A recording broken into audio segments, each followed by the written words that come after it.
Hello and welcome to this special bulletin from the Monash Media Lab. Thank you for joining us. I'm Charlotte Morton. And I'm Lauren Rosenberg. 100,000 people crammed into the Melbourne CBD this morning, sending a strong message to Canberra that climate change needs to be urgently addressed. It's part of a global movement involving millions of people pressuring world leaders to take action. Eleanor Fridstrom has more. Over 300,000 people have taken to the streets across Australia as part of a global strike against climate change. The biggest protest is in Melbourne, where people have gathered in locations all over the city. University students who walked out of their classrooms have congregated outside the State Library, demanding that Australia's leaders start listening. These years of asking nicely have yielded almost nothing because I think power seeds nothing without a demand, and I think it's important for us to actually get out on the streets and demand change. The school strikes were inspired by 16-year-old Swedish schoolgirl Greta Thunberg, who would sit outside the parliament in Stockholm every Friday. And outside the Melbourne parliament, droves of people have gathered, but now the protests are engaging people of all ages.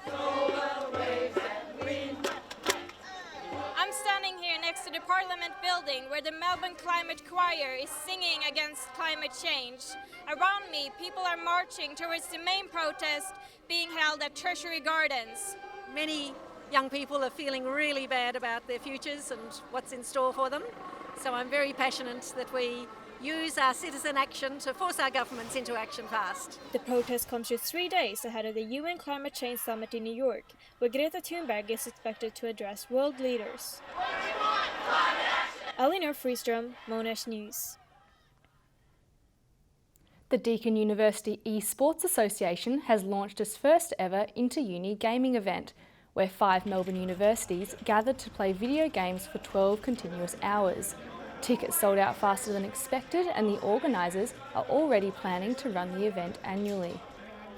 Maybe next year we get a lot more planning done into it, maybe some pre-land sign-ups and stuff like that. It'd probably go a lot smoother, but everyone seems to be enjoying it quite a lot. Despite encountering technical difficulties, participants considered the event a success. Hundreds of members of Melbourne's Hindu community have gathered together for Janmashtami, an annual festival to celebrate the birthday of God Krishna. Devotees and volunteers have visited the temple ISKCON near South Melbourne Beach for meditation and singing mantra, fulfilling their spirituality as followers of Krishna. It's a day where you can immerse yourself in a spirituality, in an environment very suitable, and also like-minded people come together and participate in this festival. More than 560 million people follow Hare Krishna worldwide. Melbourne's first ice cream shop, staffed entirely by robots, has opened in Federation Square. 3 robots will serve up to 16 different types of ice cream flavours at the world's first retail store not to employ a human. Robots are taking over human jobs in retail, sparkling hot debate on the field of robotics. Niska Robotic Ice Cream Bar is Australia's first ice cream shop run completely by robots. From the first day of operation, the shop has attracted a lot of children and parents who want to explore the experience of being served by robots. But on Facebook, this robot-operated business raised concerns about robots taking more people's jobs. I think they might start to take over as robots get smarter. I feel like they might start to take over people in a way that people don't actually want them.